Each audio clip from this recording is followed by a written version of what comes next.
Innovers, el podcast de Fundación Innovación Bankinter.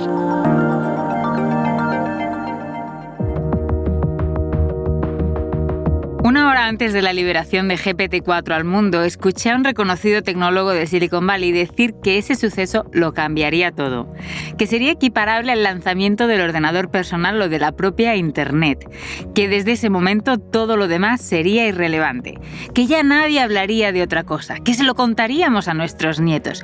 Yo asistí a su nacimiento, a un cambio de era.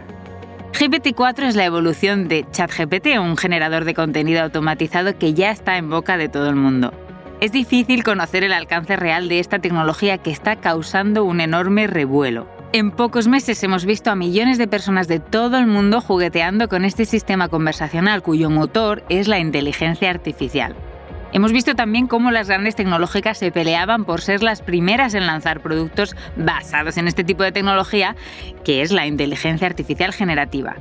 Se plantean con ella cosas impensables hasta hace poco, como que Bing, el buscador, pueda ganarle terreno a Google con la incorporación de GPT-4 a su motor de búsqueda. En la comunidad científica y tecnológica, miles de voces han pedido frenar durante 6 meses el desarrollo de modelos generativos de inteligencia artificial. Y mientras, en el mundo real, se abrazan sus capacidades y se sufren sus impactos indeseados. En Italia, el gobierno ha prohibido su uso hasta nuevo aviso. ¿Qué tal? Soy Esther Paniagua, periodista especializada en innovación y tecnología. Bienvenidas y bienvenidos a Innovers, el podcast de Fundación Innovación Bankinter en el que exploramos cómo la innovación transforma el mundo en el que vivimos.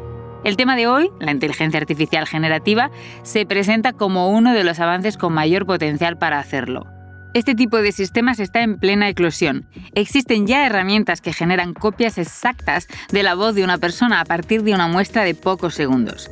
Las hay que crean ilustraciones o melodías con solo un par de indicaciones. Y otras son capaces de desarrollar aplicaciones informáticas, ya sea para ayudarnos o para crear programas maliciosos. Es fácil dejarse llevar por la fascinación ante tales desarrollos tecnológicos. La realidad, como siempre, es algo más prosaica. Aunque ChatGPT ofrezca respuestas muy convincentes, nada asegura que sean fiables. El sistema solo recopila información, la procesa, la categoriza y la sintetiza. Está optimizado para ofrecer una respuesta verosímil de forma fluida, pero no es consciente de lo que hace ni de la confiabilidad de las fuentes que ha usado para producirla. Tampoco revela dichas fuentes, por lo cual no podemos comprobar su fiabilidad nosotros mismos. Eso no impide su uso. Su democratización permite que cualquiera pueda componer una sinfonía o presentar un informe sobre un tema que desconoce con solo pedírselo a una máquina. También permite generar estudios científicos falsos y herramientas para tomar el control remoto de dispositivos ajenos, entre otros muchos ejemplos. Las aplicaciones de la inteligencia artificial generativa son incontables. También lo son sus interrogantes. ¿Cuál será el impacto de su uso indiscriminado para producir contenido sin ser verificado? ¿Y qué pasará ahora que cualquiera puede usar estas herramientas para generar desinformación en masa o suplantar la identidad de otra persona? ¿Cómo asegurar que se retribuye correctamente a los trabajadores de cuyo trabajo se alimenta la inteligencia artificial, ya sean artistas, escritores, programadores? ¿Y qué impacto tendrá sobre el mercado laboral? ¿Y sobre la ciberseguridad y la privacidad? La entrevista con el experto. Vamos a tratar de responder a algunas de estas preguntas con la ayuda de un experto en inteligencia artificial. Hoy saludamos a Andrés Torrubia, ingeniero y cofundador de MedBravo y del Instituto de Inteligencia Artificial de Alicante. Bienvenido a Innovers. Para empezar, vamos a tratar de poner foco. ¿En qué estado se encuentra el desarrollo de la inteligencia artificial generativa, Andrés? Pues mira, aunque parezca lo contrario, mi opinión es que está en pañales todavía. Los resultados son increíbles. Hay dos tipos, yo diría que hay dos tipos principales, los modelos de lenguaje, que es, digamos, para simplificar ChatGPT, y luego los modelos generativos de imagen, y luego también hay de audio, pero esos son los que más se conocen, imagen y lenguaje. Y es sorprendente porque, aunque parezca resultados increíbles, cuando ves las técnicas que están en investigación, te das cuenta que todavía estamos al principio, o sea que lo que viene va a ser mucho más grande que lo que hay. ¿Y qué viene? Buena pregunta. Mira, en modelos de lenguaje, el ChatGPT basado en GPT-4 ya hace cuasi razonamientos, tiene bastante buena memoria. Recordemos que todo lo tiene, entre comillas, recordado. Como, voy a poner el equivalente de una persona, lo tiene recordado, no está consultando Internet. ¿Qué es lo que viene? Dotar en lenguaje, dotar a esos sistemas de más razonamiento, que todavía patina, autocorregirse, y lo que a veces se está buscando mucho, hay un libro de Daniel Kahneman que es Pensar rápido, Sí. pensar despacio, donde muchas veces las personas tenemos como dos modos, ¿no? Según dice en el libro, el sistema 1 y el sistema 2. Sistema 1 es casi reflejo, cuando tomamos decisiones muchas veces que no son ni siquiera conscientes. Ver una persona, tú la ves y la ves, no tienes que pensar sobre si vas a fijarte en una persona, la ves directamente. Sin embargo, a lo mejor un razonamiento más complicado, imagínate pues un problema de matemáticas, por ejemplo, ¿no? O una jugada de ajedrez complicada, si no sabes jugar al ajedrez o sabes poco, pues eso es sistema 2, que es calentarte la cabeza, ¿no? En coloquial. Ahora mismo es sorprendente, pero todos los sistemas de inteligencia artificial están en modo sistema 1, ¿vale? Aunque ChatGPT parezca que razona, ¿vale? En realidad, sus razonamientos, entre comillas, son reflejos, ¿vale? Yo lo comparo, imagínate un jugador de ajedrez. Yo no sé jugar al ajedrez. Entonces, para mí, una jugada muy sencilla supone sistema 2, porque tengo que pensarla mucho, pero porque no sé jugar. Sin embargo, cógete un gran maestro humano, más conocido quizá pues, el Magnus Carlsen o Kasparov, él prácticamente lo ve como reflejo las jugadas, no tiene que darles vueltas. Lo que quiero decir es que ahora mismo, fíjate, ChatGPT, los cuasi razonamientos que hace son sistema 1, son reflejos, y aún no se le ha dotado la capacidad de que le dé vueltas a las ideas. Entonces, tú imagínate lo que va a ocurrir cuando un sistema que de forma refleja hace razonamientos, en muchos casos, pues bastante que dan el pego, por así decirlo, le dotemos de la capacidad de iterarlos, de reflexionar sobre ellos, de decir, uy, esto que he pensado no está bien, voy a seguir dándole vueltas. Eso, estamos ahí. Entonces, lo que viene pues es bastante ilusionante, y también un poco, da un poco voy a decirlo, pues no sé si decir la palabra miedo, ¿no? Pero da un poco de respeto pensar la capacidad que se va a crear, ¿vale? Entonces yo creo que, ¿qué es lo que viene? Pues viene, yo esto, Esther, tú y yo hemos hablado en otras ocasiones, ¿no? Y yo esto lo veía siempre como ciencia ficción, ¿vale?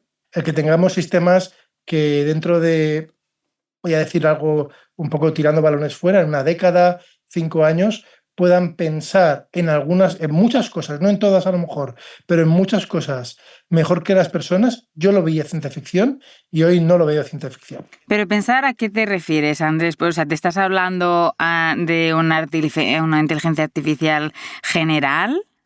Creo que estamos en el punto donde hay que poner una definición a inteligencia artificial general. A ver, la inteligencia general humana va a hacer cosas mejor que la inteligencia artificial, digamos, avanzada, sea cual sea, que exista dentro de 10 años, porque la base, digamos, de la inteligencia humana pues es biológica, tiene una serie de características, y la base de una inteligencia artificial es otra, ¿vale? Entonces, van a hacer cosas distintas.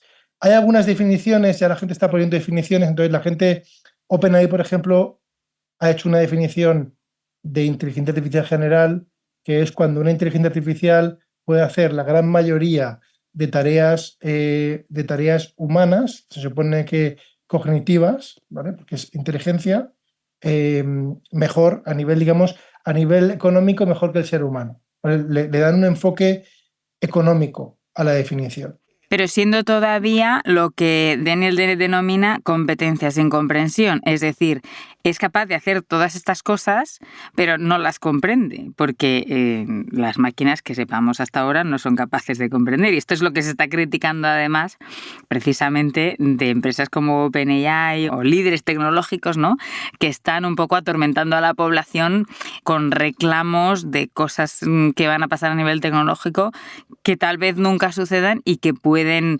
derivar o desviar, ¿no?, la conversación hacia temas que no tienen sentido. A ver, por eso te he hecho mucho énfasis en dónde ponemos la definición, porque la definición la puedes mover, como es inteligencia artificial general, la puedes poner a un aspecto filosófico, y casi de conciencia, imagínate, y entonces ya lo dejas fuera, ¿no? Yo me he ido al punto económico y a mí personalmente me importa mucho el impacto económico, me refiero, y es muy amplio, socioeconómico, ¿eh? No solamente económico, socioeconómico.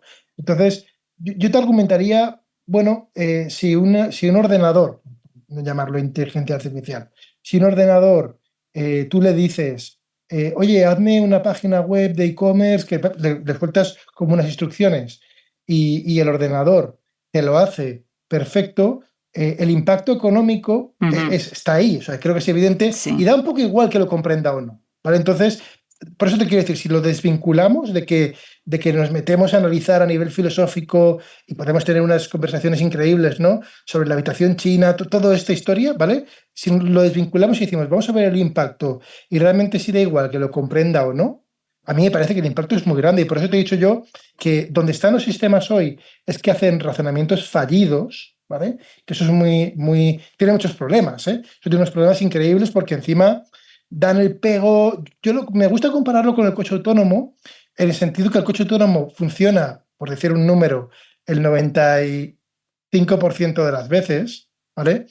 Pero en general no funciona siempre. Entonces, tienes que estar al volante pendiente en todo momento y un despiste, se puede ver como en el caso cuando un coche autónomo de Uber con un conductor de backup estaba ahí, se despistó, hay una catástrofe. Entonces, hoy en día estamos ahí, que da la sensación de que va solo, como el coche autónomo, Sí. pero en verdad se equivoca. Eso tiene muchos problemas, ¿no? Pero eso es hoy. Yo lo que estoy diciendo, me has preguntado por el futuro, lo que estoy diciendo es que estos sistemas, simplemente intentando emular sistema 1 a nivel de, entre comillas, razonamiento, están llegando bastante lejos y esto es una especulación, por supuesto, pero te diría que cuando se les dé, y se está investigando sobre esto, y aún no hay nada que haya salido, el sistema 2, es decir, que el ordenador pueda, digamos, entre comillas, generar una propuesta de idea. No voy a decir comprender y tal, digamos, soltarse en su pequeño programa ahí, en su memoria RAM, una, entre comillas, idea, y antes de dispararla, que es lo que hace ahora mismo, y la suelta, sin más, la analiza. Y a lo mejor dice, uy, no me gusta, le veo un problema. Y la vuelve a analizar. Uy, no me gusta, le veo un problema. Y ya está así, imagínate, y además eso lo hace en paralelo, ¿vale? Entonces, eso no lo tienen los sistemas actuales y eso, yo personalmente veo evidente que va a mejorar de una manera increíble. ¿Será al 100%? No lo sé, pero sí que lo veo cualitativamente superior. ¿Y piensas que en esa evolución también entrará pues precisamente el abordar estas problemáticas que se están derivando del hecho de que pues cuando escribes algo o preguntas algo a ChatGPT te responde algo que es verosímil pero resulta que contiene datos que no son correctos o que son directamente inventados o autogenerados? Y que se atribuye pues a que los objetivos de desarrollo, de diseño de estos algoritmos pues no son la velocidad o el no dañar o el no mentir, sino la fluidez y la verosimilitud. Entonces a lo mejor hay que cambiar los objetivos de diseño. Bueno, a ver, los objetivos, según dicen, hay otro tema ahí, te voy a hablar de OpenAI, ¿no? Que estamos hablando de ChatGPT. Los objetivos son, al menos los que dicen ellos, lo que llaman ahora el alineamiento. Sí que es la veracidad y los objetivos positivos que has dicho. El problema es que todavía no se sabe conseguirlos, pero sí que claramente hay un salto generacional de las primeras versiones de GPT donde solamente era la verosimilitud, como has dicho, y ahora hay una capa por encima, que es que lo que te estoy diciendo es que estamos en la primera versión de esto, que se llama el aprendizaje por refuerzo con retroalimentación humana, que más o menos le dices a la máquina si te parece bien o no lo que ha hecho cuando entrena para alinearlo con los objetivos de que sea cierto lo que dice, de que sea útil, de que no pueda decir cosas malas a los niveles que tú consideres en tu ética particular. Y eso está ahí. O sea, esos objetivos se conocen y se está trabajando activamente. Lo que pasa es que es muy, muy difícil. conseguir y son muy imperfectos todavía los resultados. Sí, ese es uno de los problemas. De hecho, bueno, yo los análisis que he leído hablan de que no se está optimizando para eso. Si tú me dices lo contrario, pues fenomenal. Lo que dicen, no, yo te digo lo que dice OpenAI, que yo no Claro. trabajo en OpenAI, entonces yo no lo sé, pero lo dicen en temas de alineamiento. Además, lo has podido ver, si tú preguntabas a ChatGPT en la primera versión que te dijera cosas, oye, ¿cómo hacer una bomba? ¿Vale? Era fácil saltarse las salvaguardas para que te explicara cómo hacer una bomba. ¿Vale? Ahora es mucho más difícil y eso es fruto de que están mejorando los sistemas de alineamiento para que para que su salida no se utilice para cosas malas. Claro, pero bueno, siguen pasando cosas como que se inventa que una persona de una universidad pues ha cometido abusos sexuales o genera artículos periodísticos falsos para justificar un hecho que se está inventando, ¿no? O sea, todas estas cosas siguen siendo graves problemas, ¿no?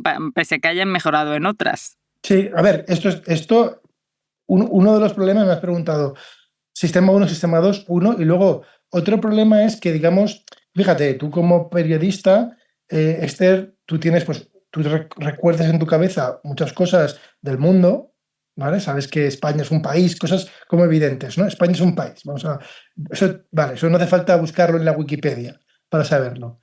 Sin embargo, datos factuales que tú puedes a lo mejor tener una noción, los tienes que consultar externamente a una fuente fidedigna. Uh-huh.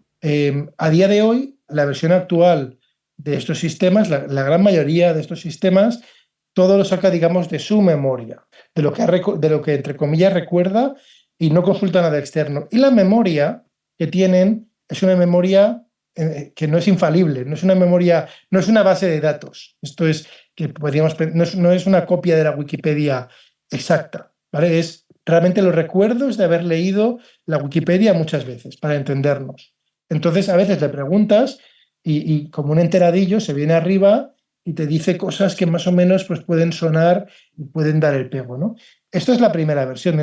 Yo creo que dentro de relativamente poco, y bueno, ya hay empresas que lo empiezan a hacer, Perplexity, con otros modelos de lenguaje, pues lo que hacen es, no se fían 100% de sus recuerdos, sino que consultan fuentes de datos fiables externas, ¿no? Uh-huh. Fact checks externos. Con los plugins, por ejemplo, la aproximación de ChatGPT, hablo de ChatGPT porque es el más ubicuo a día de hoy, lo está intentando solucionar con esto que llaman con los plugins, ¿no? Con los añadidos. Estos añadidos permiten, hay uno, por ejemplo, que es de Wolfram Alpha, que si lo activas, esto está en beta, todavía no se puede usar de manera universal, pero consulta datos factuales de una fuente que se supone que te has de fiar de ella, ¿eh? Tú te has de fiar de ella. Igual que te medio fías de la Wikipedia o te fías de lo que te cuenta tu madre de pequeño, pues te fías de Wolfram Alpha, si lo decides, ¿eh? Y entonces lo cogen de ahí, ¿vale? Entonces, esto vamos a ver mucho. O sea, estos problemas se conocen, estas versiones son las primeras, tienen muchos fallos. Entonces, yo lo que quiero incidir es que estamos realmente en el inicio de la puesta en escena a lo grande de los modelos de lenguaje, y las críticas que les vamos a hacer, por supuesto que son críticas y hay que poner el foco, pero tenemos que fijarnos, digamos, en el objeto de la crítica y no el cómo se hace hoy, porque cómo se hace hoy dentro de un año va a cambiar, y eso me parece que todos los vamos a ver. Claro, bueno, a lo mejor las críticas pueden ayudar a que cambie, ¿no? En cierta son manera. Fundamentales. O sea, yo pienso que las críticas son fundamentales y hay críticas para mí de dos tipos. Y además me parece muy interesante cómo hay gente que gravita de una a otra, a veces sin decirlo de forma explícita. Hay críticas cuando funciona muy mal un sistema, que tú dices, oye, se inventa cosas, ¿vale? Yo solo considero, si hablas de periodismo, que funciona mal, ¿vale? Cuando la inteligencia artificial funciona mal o tú le pides, por no poner periodismo, noticias falsas, yo como desarrollador estoy programando una cosa y le digo, oye, pues hazme una función que me calcule cuándo va a caer Semana Santa en el año 2055, ¿vale? Imagínate. Y me lo calcula mal, me hace una función que lo hace mal, ¿vale? Eso es funcionar mal. Y entonces hay críticas orientadas ahí, de que funcionan mal, pues muchas que has dicho tú, ¿vale? Y luego hay críticas, que a veces me hace gracia porque el mismo que critica una cosa luego critica la otra, pero es correcto, siempre y cuando al menos seas consistente y lo digas, que es cuando funciona muy bien, ¿vale? Imagínate que ahora la inteligencia artificial funciona muy bien y hace cualquier tipo de programación, ¿vale? Esto tiene críticas también, porque ahora de repente se puede convertir en un arma, ¿vale? Claro. Pero hay que diferenciarlas, las críticas de cuando funciona mal y funciona bien, porque una cosa es efectos desastrosos quizá, y otra cosa es porque funcione bien y tenga efectos socioeconómicos. A mí personalmente me preocupa más que funcione muy bien. Sí, bueno, en ese sentido, además, claro, uno de los riesgos o de lo que se critica a empresas como OpenAI es que hayan liberado una herramienta que cuando funciona bien, pues puede ser usada de malas formas, como ya hemos visto, pues por ejemplo, para generar malware, ¿no? Sistemas informáticos maliciosos, ¿no? Con lo cual se convierte en un arma para los malos, ¿no? Para quienes quieren estafarnos o hacer ciberataques o infiltrarse en nuestros sistemas, ¿no? Estabas mencionando antes algunos ejemplos de otras tecnologías, ¿no? De modelos, de grandes modelos de lenguaje, de inteligencia artificial generativa, que no han sido desarrollados por OpenAI, que es la que ha hecho ChatGPT, y parece que nada más que hablamos de ella, ¿no? Y en este sentido, claro, pues estamos viendo cómo los gigantes tecnológicos pues compiten por ser los primeros, ¿no? En lanzar nuevos modelos. Tenemos Microsoft, tenemos Google, tenemos Meta. Y claro, al fin y al cabo, pues son estas empresas, ¿no? Las que tienen la capacidad de desarrollar herramientas de este tipo y eso a su vez aumenta más su poder, ¿no? ¿Cómo crees que evolucionará este mercado, ¿no? De desarrollo de herramientas de inteligencia artificial generativa y el acceso a ellas, ¿no? ¿Tendremos todos que pasar inexorablemente, si queremos usar estas herramientas, por los gigantes tecnológicos de turno? A mí me gusta mucho el caso de la empresa Stability.ai, que se hizo, entre comillas, famosa por eclipsar, en la práctica eclipsó DALL-E 2. DALL-E 2 es un sistema, todos sabéis, ¿no? de generativo de imágenes. Le das un texto y te genera una imagen, no te la completa. Y todos nos sorprendimos, el caballo con el astronauta en la luna, estas imágenes tan buenas. Y a los pocos meses salió de la nada prácticamente una Stable Diffusion, un modelo que hacía igual o mejor que DALL-E 2, con la diferencia que era totalmente abierto, ¿vale? En el aspecto de ya no código abierto, sino además pesos abiertos. Es decir, que el modelo, sobre el código, te lo puedes descargar, ¿vale? Y entonces, para mí ahí fue, yo te hubiera dicho que antes de ese momento realmente había un riesgo muy grande de que fuéramos hacia un mundo donde solamente pocas empresas, pocas organizaciones pudieran hacer este tipo de desarrollos.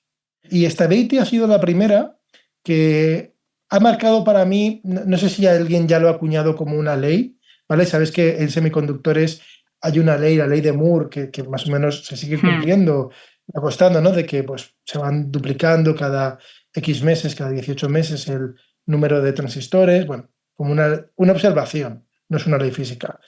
Yo aquí, no sé si la hago yo o ya existe, pero hay una ley que es que la versión de código abierto liberada de los modelos de lenguaje o de los modelos de generación de imagen va 9 meses por detrás de los modelos propietarios. Esto lo hemos visto en imagen, que en realidad Stability va pues unos 9 meses, o 6 o 9 meses, y lo estamos viendo en lenguaje también. El lenguaje ChatGPT, la versión, digamos, 3.5, la 4 acaba de salir, y además es de pago, de ChatGPT Plus. 3.5 ya hay una versión liberada, varias, que pues Alpaca, supongo que lo habrás visto, ¿no? Vicuna, hay varias liberadas, que es que encima se pueden ejecutar en tu ordenador.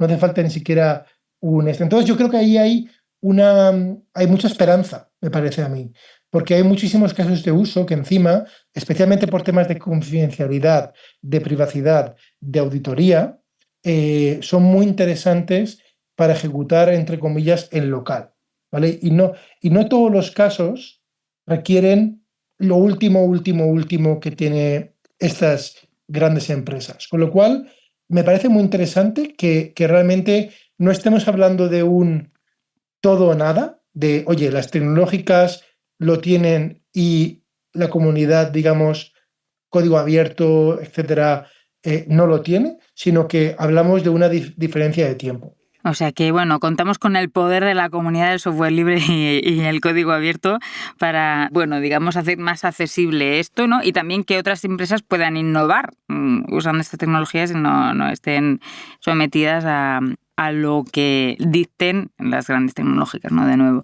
Te quería preguntar, Andrés, por qué efectos se ha hablado mucho y de nuevo, bueno, pues volvemos al más conocido, más ubicuo, ¿no? ChatGPT, y otras herramientas similares, ¿no? Que se están usando en el ámbito educativo, pues por ejemplo, para, como sabemos, pues los estudiantes para muchos usos, ¿no? Para hacer trabajos, en el ámbito de la investigación. ¿Hasta dónde crees que pueden llegar sus efectos en nuestra manera de aprender y de trabajar también? Creo que es una pregunta abierta. Te voy a decir lo que, y no tengo la respuesta final porque va cambiando tan rápido. Una comparación que hay, imagínate las calculadoras. Te voy a hablar desde un enfoque, yo soy ingeniero, te voy a poner el ejemplo que yo más conozco, ¿no? Con las calculadoras. Calculadoras, cuando somos pequeñitos, pues nos enseñan a hacer raíces cuadradas y sabemos que sabemos hacerlas, ¿vale? Pero no se espera nunca que lo utilices. Y sería una pérdida de tiempo que dedicáramos todo nuestro tiempo de estudio a hacer cálculos numéricos, ¿vale? A pesar de que cuando éramos pequeñitos, pues lo hacíamos, ¿no? Uh-huh. Entonces, a mí me parece que estas herramientas están muy al principio, por lo cual es muy difícil ahora mismo decir cómo va a cambiar, pero me parecen, cuando maduren un poco y sean más precisas, dos cosas, ¿no? Uno, cuando sean fiables, que como has dicho antes, y estoy de acuerdo contigo, no lo son todavía, y ya veremos, porque el coche autónomo no se sabe cuándo va a llegar al 100%, pero si son fiables, va a requerir un cambio bastante grande, ¿vale? Por una serie de cosas. Primero, porque la respuesta mínima aceptable para cualquier cosa ya va a ser el mínimo que te dé la de la inteligencia artificial. Esto me parece relevante. Si ya te da algo que es bueno, como mínimo deberíamos coger eso, ¿vale? Me parece a mí. Eso cuando esté maduro. ¿Qué ocurre cuando no está maduro, como ahora? ¿Vale? Vamos a imaginarnos que el mundo se congela, ¿vale? Que la moratoria esta que hay, que por cierto, yo firmé, pero no porque, no creo que vaya a ser factible, pero un poco por darle el lugar al debate y a la reflexión. Uh-huh. Vamos a imaginar que el mundo se congela ahora, donde estamos, y ya hay un efecto, ¿no? Entonces, ¿cómo tendría que utilizarse? Bueno, para empezar, yo sí que diría que habría que incorporarlo, no sé cuándo, no soy especialista en educación, quizá tarde, quizá más tarde, o sea, no cuando son muy pequeñitos los niños, quizá más tarde. Y yo pienso que podría ayudar siempre y cuando los dos lados, los profesores y los alumnos, lo adapten para mejorar el sentido crítico, porque, oye, si tienes una respuesta que tiene incorrecciones, el alumno tendría que ponerla. Pero es muy difícil, la verdad es que no te sé decir, me parece que tocará replantearse qué es lo que esperamos qué esperamos de la educación. Hay gente que piensa que la educación es un medio para prepararnos, voy a coger la universitaria, ¿eh? La universitaria, Uh-huh. hay una opinión que es pues que te ayuda a conseguir un trabajo, ¿eh? Visto así, el enfoque es muy distinto que si piensas en la educación como algo para enriquecerte como persona. Me parece que una cosa es muy distinta a la otra. A veces se mezclan. Es que cógete el tema imagínate la pregunta, ya no en temas intelectuales, cógete en temas de arte, por ejemplo. Si tú estudias o tú desarrollas el arte para ganar dinero, el impacto de la inteligencia artificial generativa es inexorable. Me parece a mí que es muy arriesgado ignorarlo si te dedicas a la ilustración, ¿sabes? A cualquier cosa relacionada con ganarte dinero con arte, pero es muy distinto, digamos, el impacto, digamos, desde el punto de vista puramente humano de expresión artística, ¿vale? Desvinculado de la parte económica.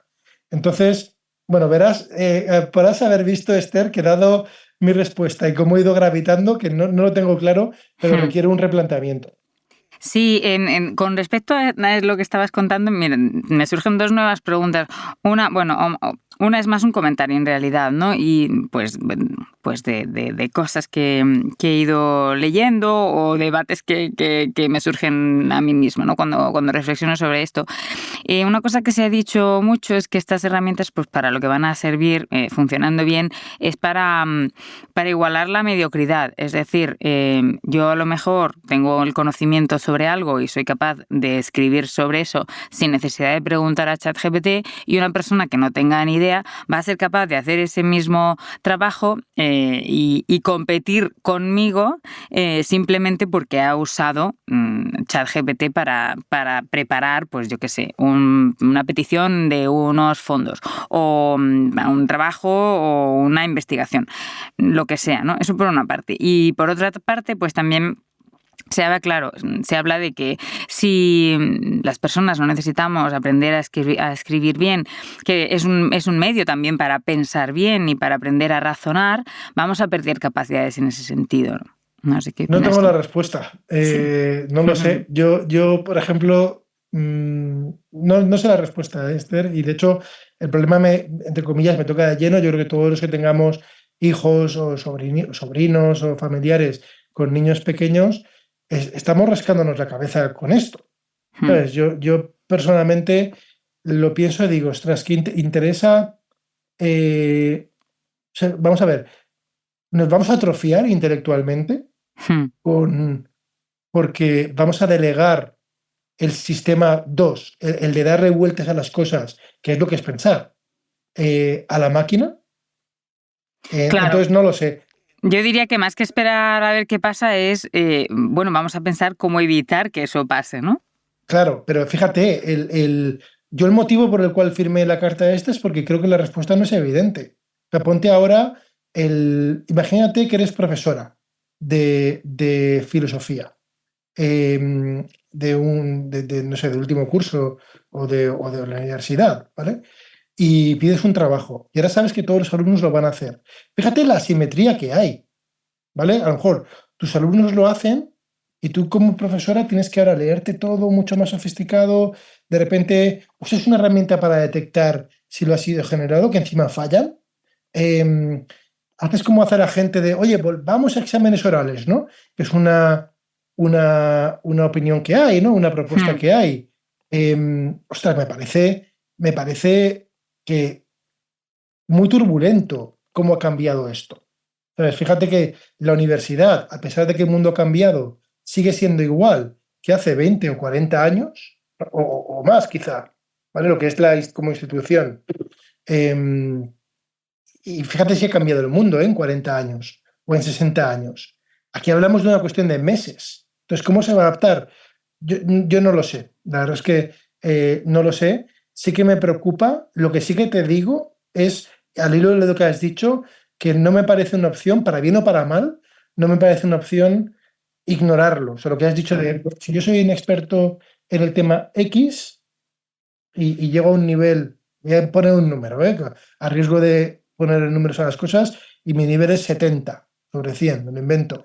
Y alguien que no tiene ni idea, que en circunstancias normales tendría un 20, con GPT-5, imagínate, llega a 75. Es que me puede superar a mí fácilmente si yo no lo utilizo. Entonces, lo que me fuerza a mí es yo usarlo y ver si yo puedo, o sea, ¿dónde llego yo usándolo? ¿No? Lo que llaman de forma positiva amplificar, ¿vale? Dicen que estas tecnologías también pueden amplificar, ¿vale? Pero para amplificar hay que saber usarlas muy bien. Sin que te condicione, claro, porque a lo mejor si lo estás usando para generar una respuesta sobre algo, limita tu propio pensamiento o lo encasilla o lo enmarca y ya no te sales de ahí.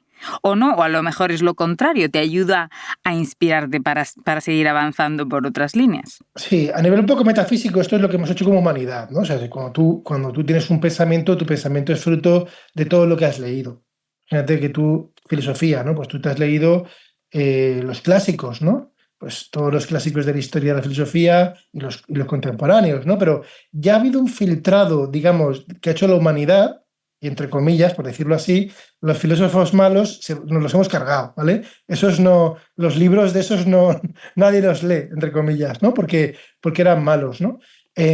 Ahora, lo que ocurre con esto, entonces tú cuando te lees, puedes estar de acuerdo o no, pero ha habido un filtrado que ha hecho la humanidad grande en lo que nos llega, ¿no? Cuando estos sistemas te disparan cosas, a día de hoy no se puede discriminar fácilmente si es ¿sabes? Si es una idea brillante o una idea realmente muy mediocre.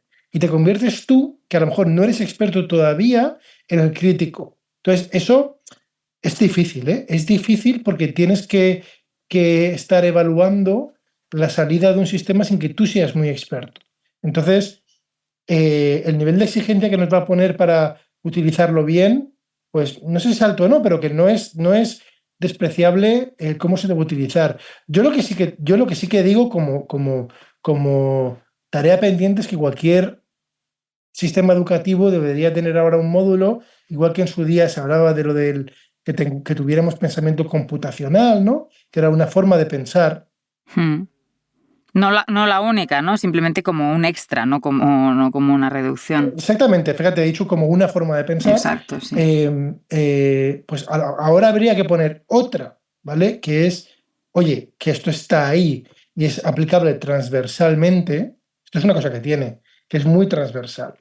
Esto te habla tanto de física cuántica como de religión en los tiempos de los romanos, ¿vale? Y todo lo que hay por en medio. Cómo utilizarlo para tu campo.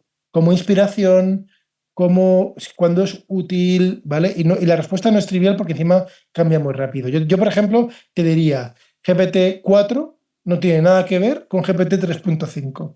Me da risa decirlo porque sé que esto va a envejecer muy mal. Sabes que GPT-5 tampoco será muy comparable, ¿no? Pero entonces tampoco es trivial.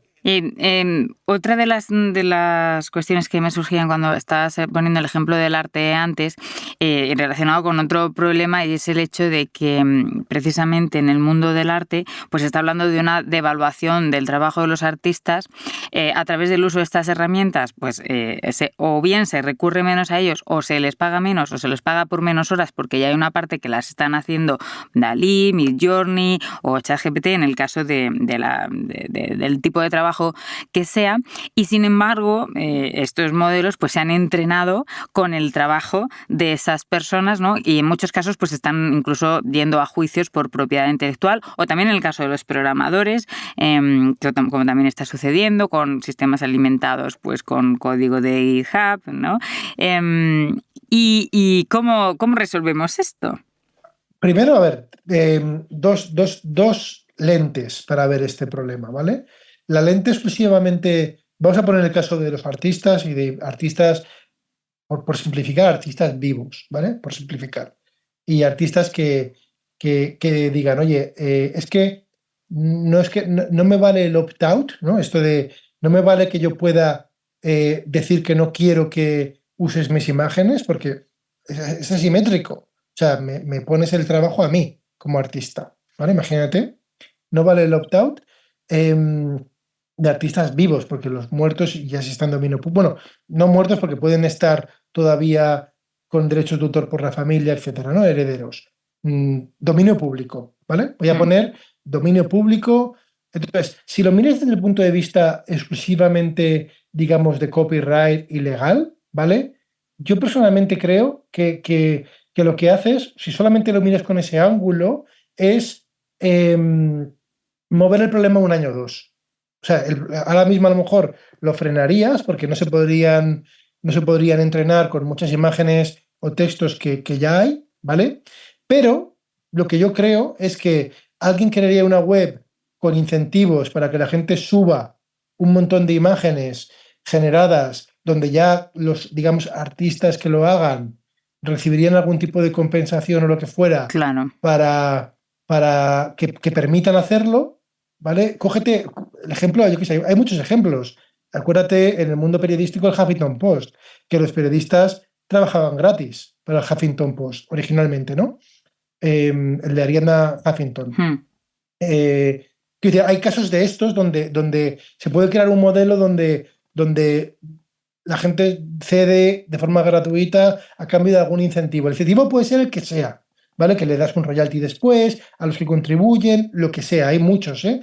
Pero solamente desde el punto de vista del copyright lo que haces es, como mucho, retrasar el problema. Y ahora viene el problema 2, que es el grande. El problema es que ya no es un problema legal, es un problema de política, ¿vale? Y el problema de política es qué mundo queremos, ¿vale? No es con las leyes de hoy. La respuesta al problema 1 era con las leyes de hoy, ¿vale? Con las leyes de hoy, bien, aunque pongan un juicio, Getty Images, que pone un juicio a Stability, ¿vale? Estos juicios multimillonarios, o al revés, o Adobe, que entrena de una manera un poco más responsable, ¿no? Las imágenes, vale, pero eventualmente esto se resuelve. Y llega un momento, como has dicho, que se devalúa y ya deja de haber incentivo en que los, digamos, artistas se puedan ganar la vida con el arte.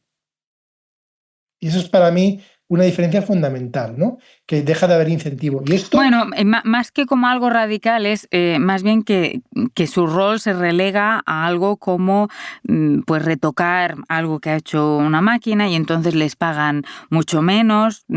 Es este tipo de problema más bien, ¿no?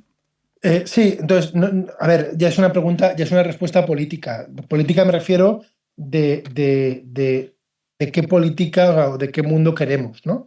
Cada uno tiene su opinión aquí. Yo no te puedo hablar de experto en políticas socioeconómicas y cómo queremos retribuir o si queremos retribuir, ¿no? Tú dices, oye, queremos, imagínate, te pongo el ejemplo, queremos fruta barata, ¿no? Y de buena calidad. Eso lo queremos como sociedad, ¿vale? Porque está ahí. Eso supone industrializar y mecanizar la agricultura, porque si hay, estoy, ¿sabes?, yendo a extremos, ¿eh? Me refería más bien a que el hecho de que hay unas compañías que se beneficien de eso y no estén compartiendo esos beneficios, ¿no? Con las personas que les han ayudado a crear esos modelos. Que eso es lo que tú respondías antes con, bueno, pues ante eso creemos plataformas que sí recompensen de alguna manera a esas personas, ¿no? Y por otra parte, pues sí, entiendo que tú estás hablando más de ese futuro en el cual pues haya personas que no incluso no trabajen, ¿no? Como se ha hablado mucho, se lleva hablando desde que empezó la mecanización, ahora que aludes al tema de la agricultura, ¿no? Y es algo que sí que, bueno, pues se habla de la renta básica universal y todo esto, pero y es muy interesante y la verdad es que me da rabia tener que cortarlo, pero sí, ya hemos hablado demasiado, ¿no? Hay muchos temas en torno a todo esto y muy interesantes. Y bueno, no sé, sí que te quería preguntar si querías añadir algo más en torno a cómo evitar pues usos nocivos o abordar las problemáticas derivadas, ¿no? de la generalización de estas herramientas desde el ámbito pues de tu conocimiento, ¿no? Que entiendo que es más en el ámbito técnico o empresarial y de la formación también. Sí, el problema técnico es que muchas cosas tienen hecha la ley esa trampa, ¿no? Tú dices, detectar salidas deepfakes, es gato y ratón y siempre se va a poder saltar a día de hoy, ¿eh? Como que la parte de detección. Entonces, yo una de las ideas que tendría para explorar, no es que la haría, sería intentar, o sea, los usos verdaderamente nocivos, realmente perseguir los delitos por el impacto, ¿vale? Por el impacto. Si tú haces una campaña de desinformación masiva, yo a día de hoy no sé si esto es un delito, de simular que creas bots, o sea, crear bots, imagínate en Twitter que tengan una tendencia. ¿Esto es un delito o no? Yo creo que debería serlo. Me parece a mí, las campañas de desinformación. Entonces, esto es más política que técnica. Porque técnicamente me parece muy difícil. Sí, es totalmente de acuerdo, ¿no? Es ir más al output, ¿no? Que al input, exacto, que al final es lo que importa, ¿no? Pues muchas gracias, Andrés, muy interesante. Tenemos para otros cuantos podcasts, ¿no? Con todo esto y seguiremos, ¿no? Evolucionando y conversando sobre todas las temáticas que hemos abordado hoy, a lo mejor desde diferentes perspectivas a medida que vayan resultando nuevas herramientas, ¿no? Pero bueno, no te quiero dejar ir todavía. Antes de nada, quiero proponerte un juego en el que participan todas las invitadas e invitados a Innoverse y es un test. El test de Innoverse. Te voy a plantear 3 situaciones y necesito que me respondas qué harías tú en cada una de ellas sin pensar demasiado las respuestas. Empezamos. Imagina que tienes que elegir una sola tecnología para mejorar nuestro mundo y que decides escoger la que tiene mayor potencial para hacerlo. ¿Cuál sería y por qué? Energía de fusión. Justamente nuestro último invitado fue Pablo Rodríguez, que está en el MIT trabajando en fusión nuclear y sí, muy interesante, desde luego. La segunda pregunta es, estás en una situación de poder virtualmente infinito, ¿qué reto de la humanidad solucionarías primero? ¿Qué reto de la humanidad solucionaría primero? Vale, si es primero el cambio climático. Bien. Y por último, tienes unas gafas que te permiten ver el mundo dentro de 10 años. ¿Qué ves al ponértelas? ¿Qué quiero ver al ponérmelas? Quiero ver la utopía. Hay dos. Os recomiendo un libro que creo que es gratuito, que se llama Mana, con 2 Ns, que está relacionado con la inteligencia artificial, como el futuro, y hay 2 futuros, según ven el libro. Y es gracioso porque prácticamente estamos ahora mismo en el principio del libro. Es ciencia ficción. Hay un futuro donde estas tecnologías llevan a una sociedad mala en el sentido de los riesgos que todos vemos, ¿no? Desigualdad, esclavización, todo lo negativo que pueda llevar, digamos, la automatización, y una utopía buena, ¿vale? Entonces me gustaría ponerme las gafas y ver el mana bueno. Muy bien. Pues nada, Andrés, de nuevo, muchísimas gracias por acompañarnos y por compartir con nosotros tus conocimientos y tu visión sobre la inteligencia artificial generativa. Ha sido un placer contar contigo en Innoverse. Muchas gracias a ti, Esther. Siempre es un placer hablar contigo. El desarrollo de herramientas de inteligencia artificial generativa puede marcar un antes y un después en muchos aspectos de nuestra vida. Su combinación y sincronía en el tiempo con otras tecnologías disruptivas como la computación cuántica puede suponer un gran salto. La revolución asociada a ambas, la inteligencia artificial y la computación cuántica, ha protagonizado el último Future Trends Forum organizado por Fundación Innovación Bankinter. Referentes mundiales en estos campos han analizado el impacto que tendrá su conjunción sin olvidar la perspectiva de la ética tecnológica. Si te interesa el tema, no dudes en visitar la web de Fundación Innovación Bankinter para consultar el resumen de este Future Trends Forum, que ya está disponible. Yo te espero en el próximo episodio de Innoverse. Por delante del futuro, también en las ondas. Si quieres profundizar en esta u otras tendencias de innovación, entra en fundacionbankinter.org.